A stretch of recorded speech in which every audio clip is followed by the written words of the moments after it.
Today, we're going to talk about new construction homes and what that means as far as the difference between a resale and a new build, whether it is from the ground from scratch or already in process. So stay tuned to Relax, I Got This. A real estate transaction is potentially the largest investment we make in our lives. Whether you're buying and selling your personal home or investing in real estate, you need the knowledge to make the right decisions. Get ready. Robin is a Texas realtor and has the experience to give you the information you need to make the right decisions. Welcome to Relax, I Got This with your host, Robin McCoy. Welcome back to Relax, I Got This. And I am excited because we're going to talk about some new construction today. You know, oftentimes we think about a real estate transaction and it's a resale house, one that somebody's living in now, and how all that works. Well, new construction, new builds, new developments, the different things that are out there are pretty confusing for some and a little overwhelming for many. So I have got Megan Reeves here with Pacesetter Homes, and she's going to kind of demystify a little bit of the new construction, kind of break it down a little bit. She is up in Melissa at Pacesetter Homes. Actually, she just told me she got relocated to Levon. So, Yeah. so that's one of the things with the sales consultants. Sometimes they move around a little bit. But Megan did grow up in real estate. She started working in new home construction in 2014. So she's worked for a handful of different builders, but has been working for Pacesetter Homes since mid 2020, and says she can't say enough great things about the management team over at Pacesetter. She lives in a Pacesetter home herself with her husband, 3 fur babies, she says, and absolutely love it there. So welcome to Relax, I Got This. Thank you so much for having me, Robin. I was always the kid who got in trouble in school for talking during class. And now here we are full circle where I talk for a living. Yeah, I know, right? Now you get paid to do it. Exactly. That's awesome. So, hey, parents, if your kids are those like talkers in class, don't worry about it. It's going to be fine. They're going to be very successful later. Very successful. Yeah. That's awesome. Well, thanks again for being here.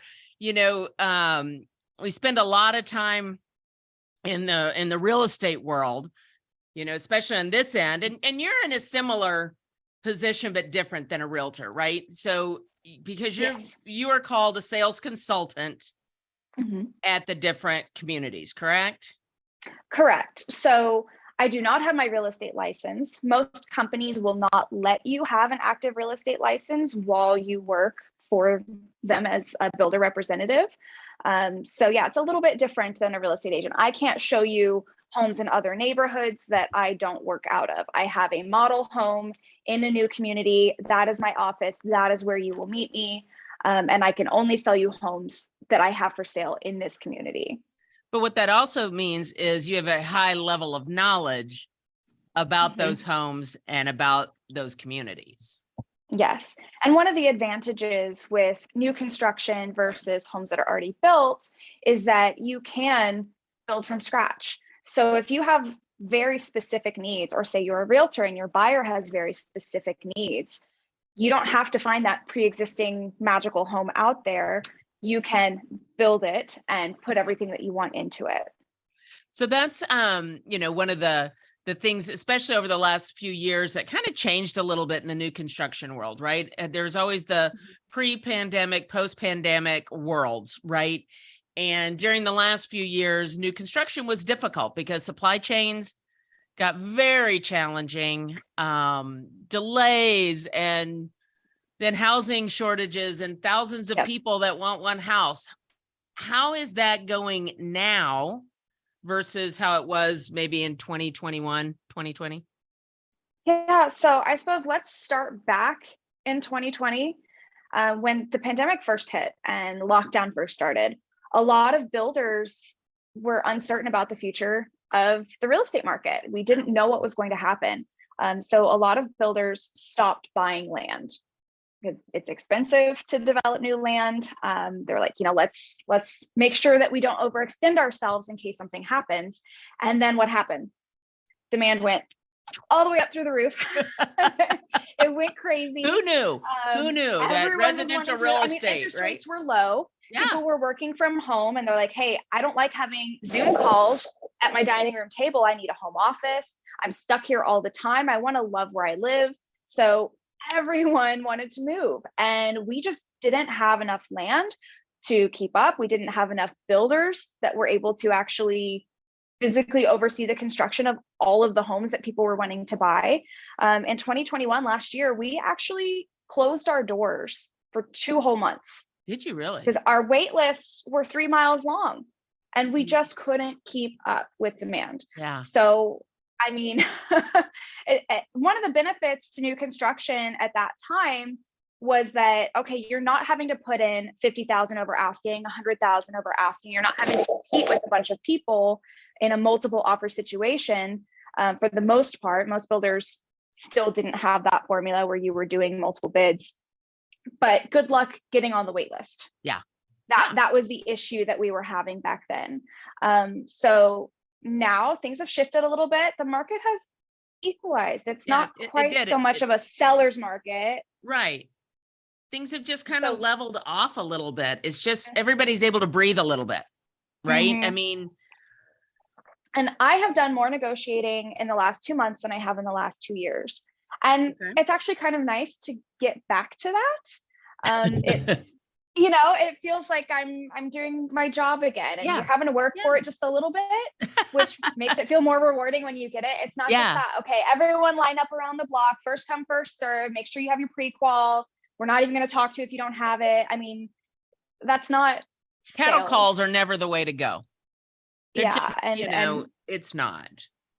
It's not. So it's kind of nice to go back to the way things were before the pandemic. Yeah. Well, because I think everybody's in less of a panic and those sorts of things. So everybody can make better decisions, whether it's the builder and what they need to do for their business, right? Because I mean, you got to make money.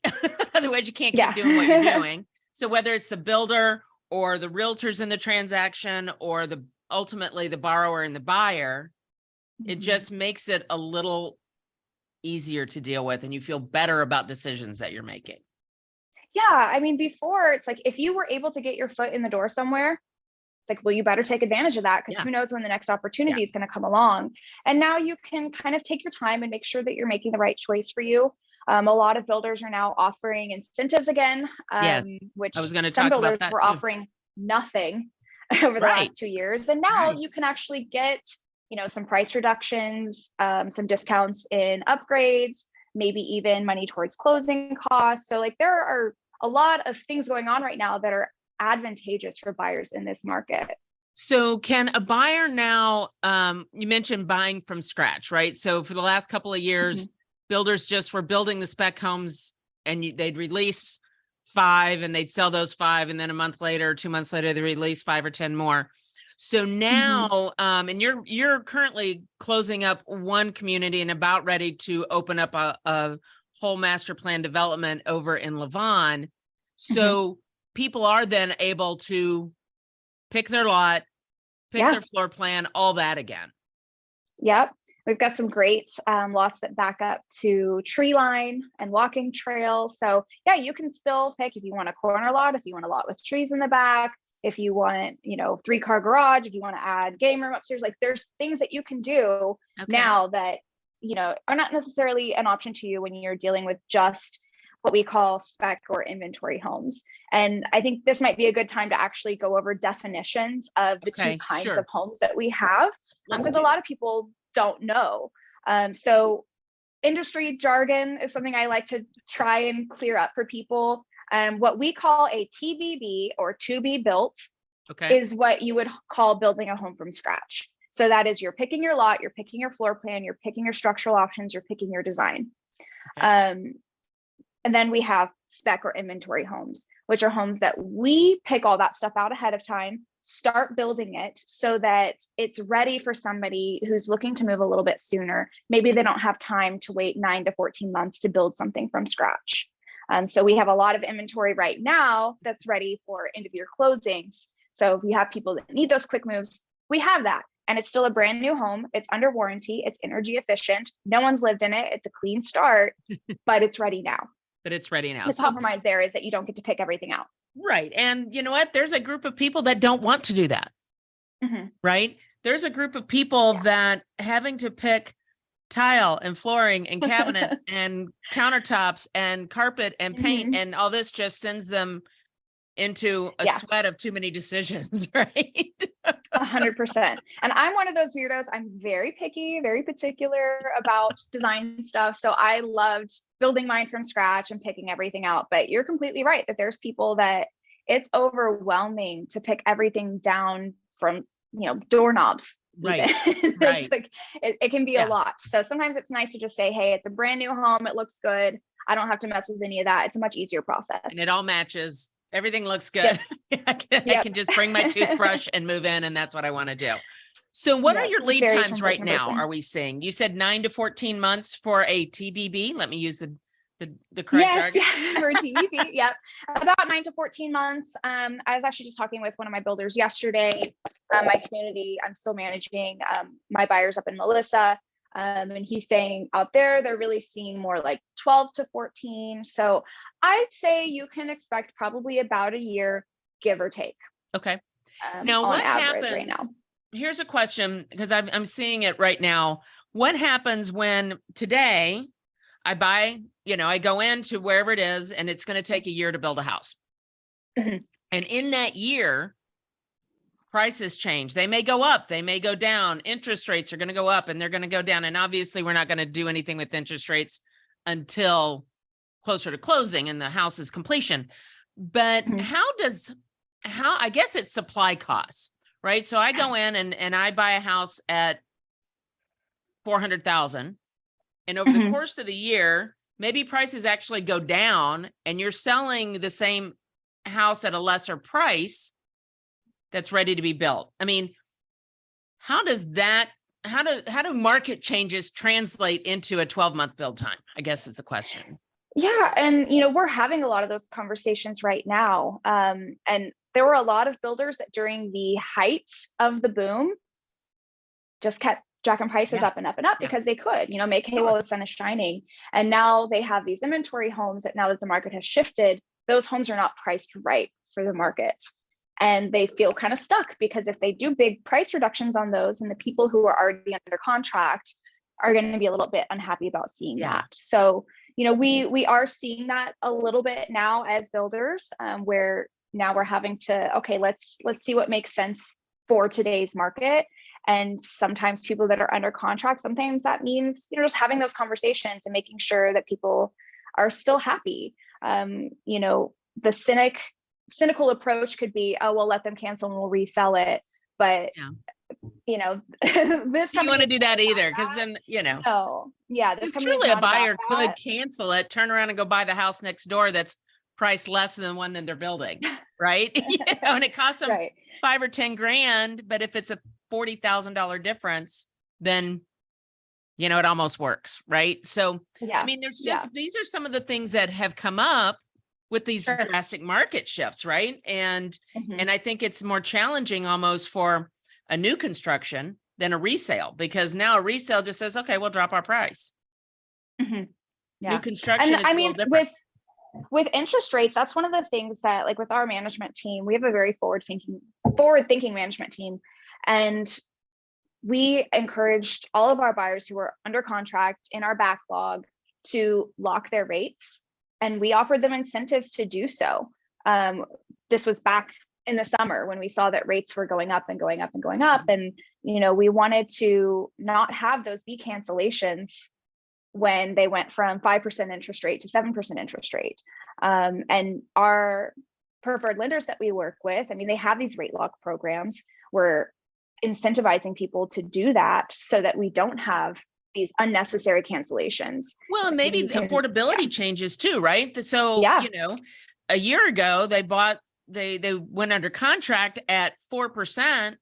And then by November, interest rates are 7%. Now they can't afford the house. Exactly.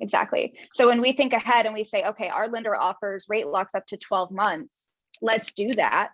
And it's a 1% rate lock deposit, which means you get it back at closing.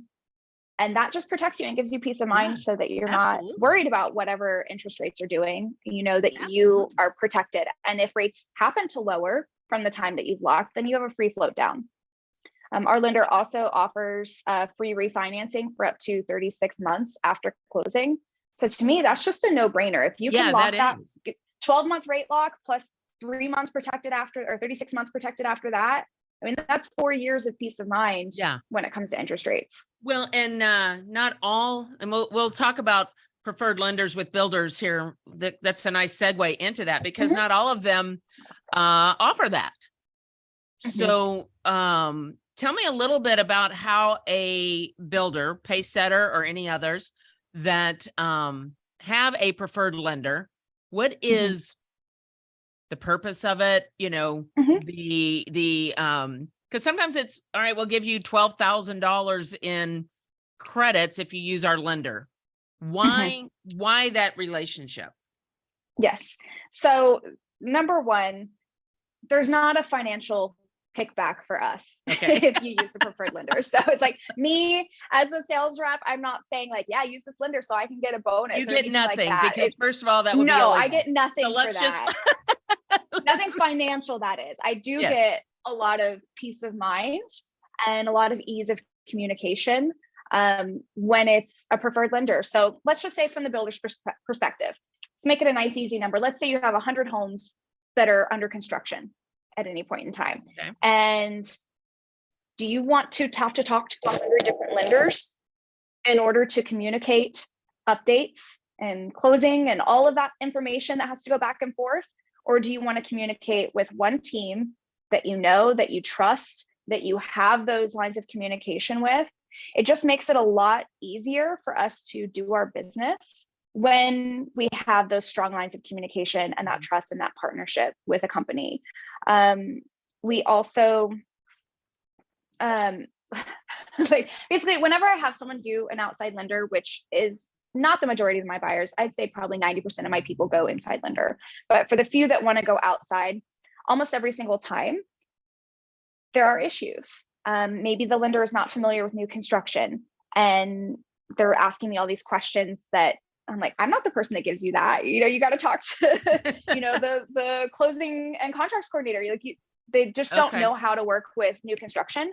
I've had surprise closing costs pop up because they didn't know stuff about like the HOA transfer fees. And all of a sudden my buyer's like, oh, I have to pay an extra $1,000 at closing that I didn't know about. So it just tends to go a lot more smoothly when you're working with a recommended lender that we work with a lot and they're used to new construction. Are these like Pacesetter owned lending companies, or is it an independent that you've just contracted with and just work with typically? Right. So that's going to vary from builder to builder. I have worked for builders where it's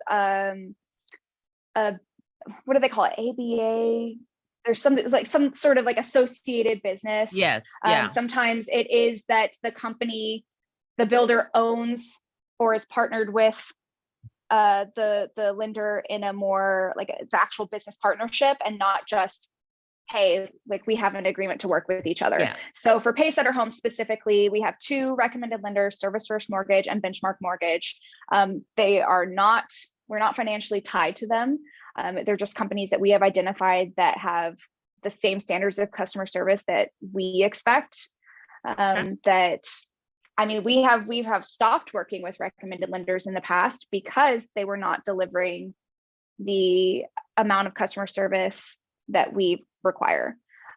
So that's one of the benefits to not having it be a company that we own is if for whatever reason things aren't working out, we can find another lender that does live up to our standards. So it's not like it's the cousin that you don't like anymore that still comes to Thanksgiving. Exactly. You can, you know, they don't have to come back anymore. Exactly.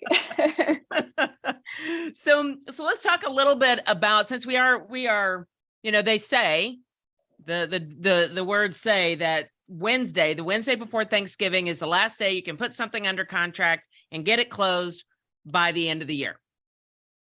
Coupling in, you know, appraisals and, you know, those sorts of things. So you've got some inventory homes that are ready to go that you could close before the end of the year. Is that correct? Is this the year that you're going to stop paying rent? Is this the year that you're going to finally purchase your own home? But where do you start? How do you get your questions answered? Well, I'm Robin McCoy, and I'm a Texas realtor with Keller Williams. Relax, I got this. I have a home buyers masterclass the first Saturday of every month, and it's free to you, and it's all online. Just text the word masterclass to 214-226-3770, and we'll get you registered and on the path to home ownership. So you've got some inventory homes that are ready to go that you could close before the end of the year. Is that correct? Yeah, and there's actually a full list of those inventory homes on Pacesetter's website. Okay. So you can see in all of our communities what homes are there for end of year closings. And we do have extra incentives on those homes right now. So this time of year is always a great time of year. If you aren't picky and you don't want to start everything from scratch and do a TBB and you're like, okay, yes, let's just get me in a home. There's some great deals to be had for end of year, every single year for new construction. Because you want them off the books for 2022. You want them sold. Exactly. I mean, it's a business, right? That's why that's another thing that's different than resale, right? You don't have, the seller isn't about an emotional attachment to the house. Or it's my house, you know, I mean, sellers have, I mean, it's their house. It's where they raise their kids. It's where they, you know, lived when they first got married, whatever the emotions around that house are, it was their home. Yeah. With the builder, it's a little different. And so it's a business relationship more so than on a resale. So, you know, so would you say it's just a matter of just asking the questions? Yeah, I mean, it never hurts to ask. The worst thing that happens is we say no. So tell me a little bit about when a person is represented by a realtor and they want to come in and work with new construction. How does that relationship with you and their realtor and the borrower and the lender, how does all that come together? Yeah, so first and foremost, a realtor is not required for a new home purchase, but I personally really like working with people that do have a realtor because number one, you know, I try really hard to build a relationship of trust and rapport with the time that I have with these people. But at the end of the day, I am the builder representative. Whereas the realtor, they have a ethical and legal responsibility to keep that buyer's best interest in mind. So when I tell you, hey, delays are normal, this is part of the process, this is just how it goes, versus when the realtor says, yes, I've done lots of these deals, this is how it goes, it's not just this builder, it's the whole industry. Like there's more trust built in there. Sure. And when I know that I also have the buyer's best interest at heart, because that's how I like to do business, and the realtor does too, then we're on the same team. And we both want what's best for the buyer, and we can back each other up and we can be allies in that way. And I think that it tends to make the process go a little bit more smoothly when you have that kind of working relationship with a realtor. But to answer your question, it's like, you don't need to have a pre-qualification to come out. You don't need to have a realtor to come out. Both of those things are very helpful though. And most builders are going to require that you get pre-qualified through their recommended lender prior to going under contract. So it helps to have one ahead of time, just so you know what your budget is. Yeah. You know, you don't want to go out shopping when you don't know how much money you have in the bank. You want to know how much you can qualify for, what payment you're comfortable with. What's your buy box, right? How much can you afford? And, you know, and I think a lot of times people don't understand that, you know, but when you walk into a Pacesetter community and you typically, unless they've got it on the sign out on the main road, you don't know where those houses start, right? Whether it's Pacesetter or anybody else, you go, well, let's go look at this. And then you get into it. And then all of a sudden they're $200,000 over your budget. Yeah. You know, and most people do find us online. That's where most people find housing these days anyways. Online and signs, I'd say, are our two biggest categories. And we do have a price range on our signs, but still $400,000 is not a monthly payment.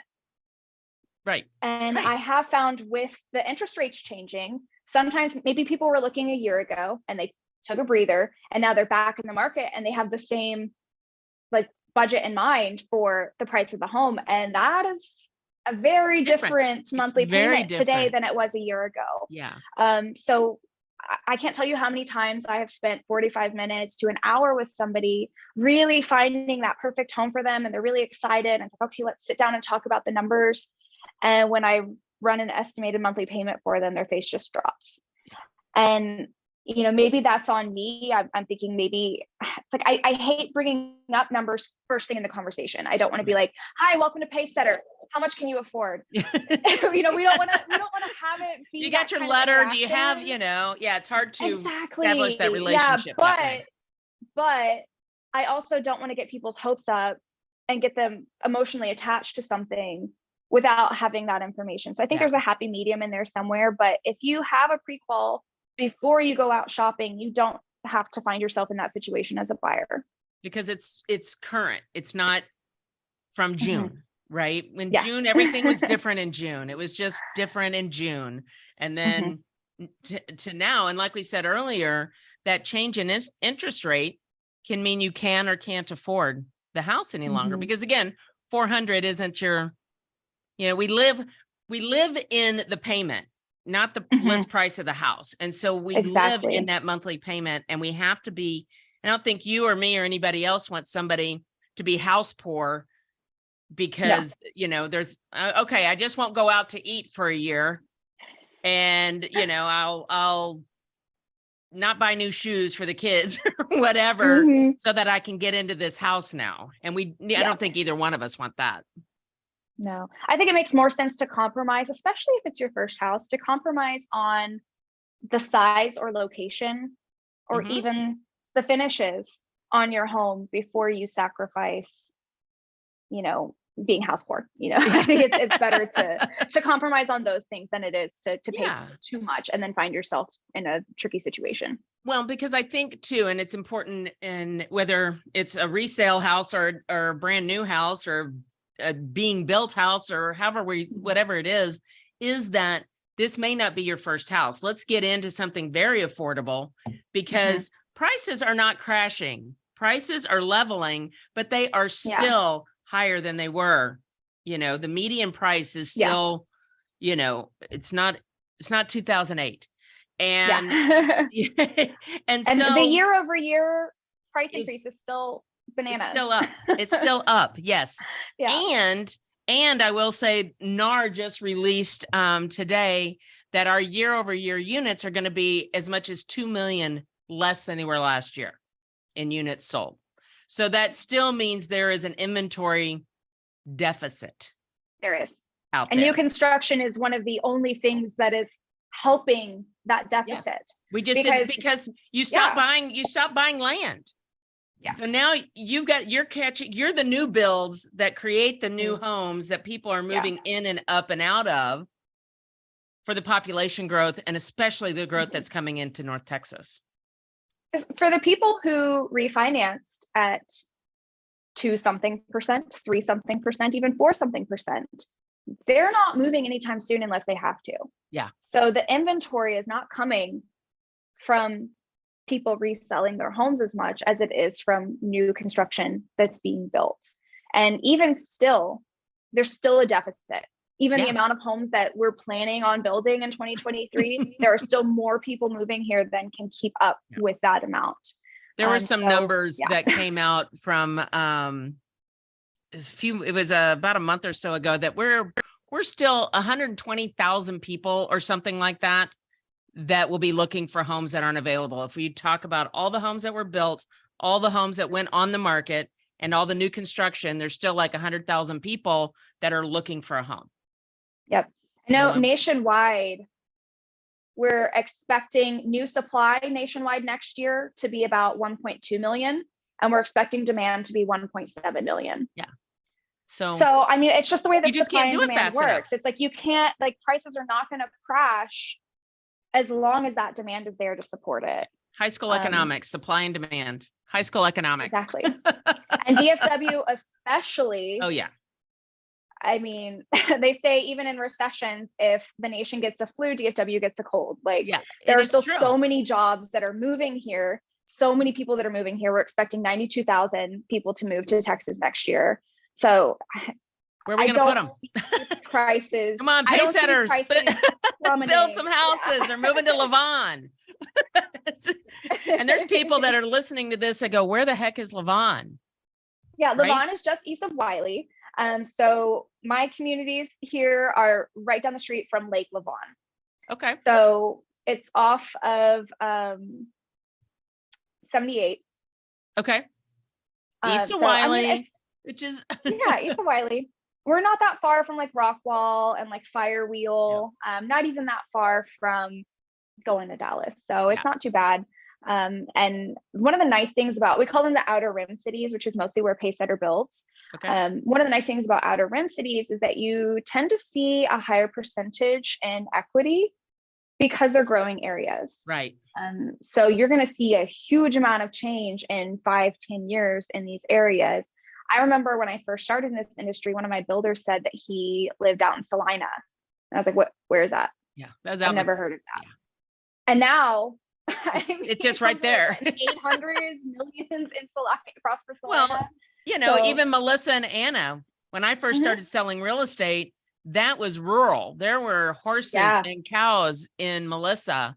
And now, while there's still a few horses and cows and ranches still out there, it is nothing like it was 10, 12 years ago. Nothing. Yeah. And the plans that they have for the 75 corridor out there, I mean, it's going to be unrecognizable. Yeah. I mean, Sherman, I was up in Sherman and there's new construction all over areas like Sherman. And like you said, that whole corridor between far north Dallas and Oklahoma. Sherman. Yeah. Oklahoma. Yeah. And, you know, there's kind of that excitement of getting in on the ground floor of something. Yeah. And being able to see like, wow, I bought it this a year ago, 2 years ago, and now here what the prices are now. Yeah. Look at what my neighbors are buying for their house. Exactly. So there's kind of an excitement getting in somewhere early that you don't necessarily get when you're in an established area like Frisco or Plano. So tell me a little bit about Pacesetter. Why Pacesetter? Let's promo those guys a little bit. You've been with them for a while? Why do you like them? Yeah, about 2.5 years. So, I mean, we've already mentioned the management team. And I think that plays a really big role in it. I have full confidence that my manager also cares about my buyers. It's not just a numbers thing. It is a business. Yes, it's not a charity, but I know that if my buyers who I care deeply about and I build these relationships with, if a situation comes up where it's like, hey, look, we need to have a human conversation about something, I trust that my manager is also going to be a human being about it.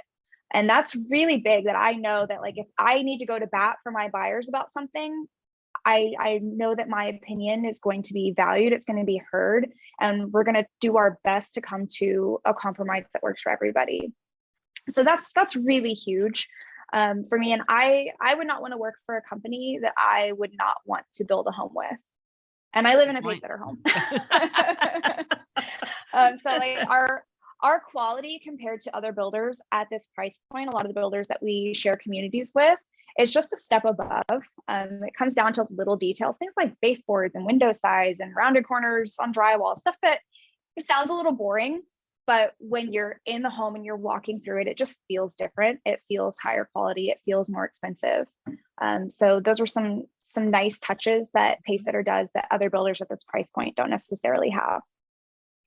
Excellent. Well, what did we not touch on? I feel like we touched on so many things. Is there anything else that you want people to know, whether about Pacesetter specifically, or just when considering a new construction home in your, in the thought process? Yeah. So a lot of people actually don't know how the finances work when you build something. They're not sure when their down payment needs to be put down. They don't know when their mortgage payments start. So if they're thinking, okay, we're going to be under construction for a year, am I going to be making payments over the year? Do I have to put my down payment down now? And the answer is no. You don't have to start paying your mortgage until after closing, which is at the end of the construction process. Same thing with your down payment or your down payment that goes down at closing at the end of the construction process. Builders are going to require earnest deposits. So that varies from builder to builder. So you're looking at putting down at least a few thousand up front, maybe even option deposits if you're building from scratch. That you are going to have to say like, yes, I have skin in the game. I'm invested. I want to build this home. But your big money is not going to come till the end. And all of those earnest deposits are refundable at closing. Yes. So, and that's just like any other real estate contract, right? You always have to put earnest money up. It sits at the title company in escrow and it goes on to the buyer's side of the balance sheet at the end of the day. So, but at a new construction, it is important. Well, anytime you cancel that contract, you're at risk of losing that money because that is the buyer's promise that they'll show up at closing, that they will continue through this contract. So, it is few thousand, anything from 1,000 to 10,000 it could be, and it depends on the house and it depends on the builder and it depends on the market conditions. So there's a lot of things. I've been at a builder where it was 25,000. Yeah. And that was when I was 24. And I'm like scared to ask people like, okay, it's going to be 25,000. They're like, okay, yeah, sure. And they write the check and I'm like, oh my God. Okay. So we're not here to tell anybody how much their earnest money is going to be. That's going to depend on whose office you're sitting in and when. So let's make that clear. And depends on the price range of the home. You're not going to have the same earnest deposit for a $300,000 or $400,000 home as you are for an $800,000 home. Exactly. But I'd say, you're asking like, what else did we not cover? And I just wanted to take a moment to talk about the passion that I have for helping millennials and before we know it, Gen Z get into home ownership. We had kind of a rough go at it. Millennials came of age during the recession. And home ownership has been something that's been out of reach for a lot of us. 11% of millennials own a home versus 44% of baby boomers. And our net worths are very different because of that, not just because of the time that we've had to build that net worth, but homeownership is the number one tool that people have to start building wealth and financial freedom. And it's not, I don't want to discount the affordability factor. Homes are more expensive now than they have ever been. But if you are willing to make some compromises, make some sacrifices, learn about how real estate works, how buying homes works, it is attainable. And that's why on my Instagram, a lot of my reels that you'll see will be educational. They're fun, but they're also educational because I want to teach people my age how they can get into homeownership. And like I said, Gen Z is going to be here before we know it. We're going to see, because like millennials, we're not college kids anymore. We're, late 20s to late 30s. We have established careers. We have families. We're not fresh college kids anymore. No. and we need to get into homeownership. And you guys are the biggest surge of buyers right now. Yes. The baby boomers are starting to downsize. Because they're your parents, right? Your parents, you guys are all out of the house and all of us are starting to go, okay, how can I get to one floor? How can I get smaller? I don't need 4,500 square feet. So a lot of times also when you go into a new construction community, there are more options available to people, right? It's not everything's a 2-story or everything's a 1-story or everything, you've got some options about what you want to do, as you said, for you. Yeah. And I think and the advice isn't, hey, just stop buying avocado toast and then you can buy a home. It's like, so no. I want to help educate people into, okay, here's what debt to income ratio is, and here's how you can improve your credit score. And you don't need to put 20% down.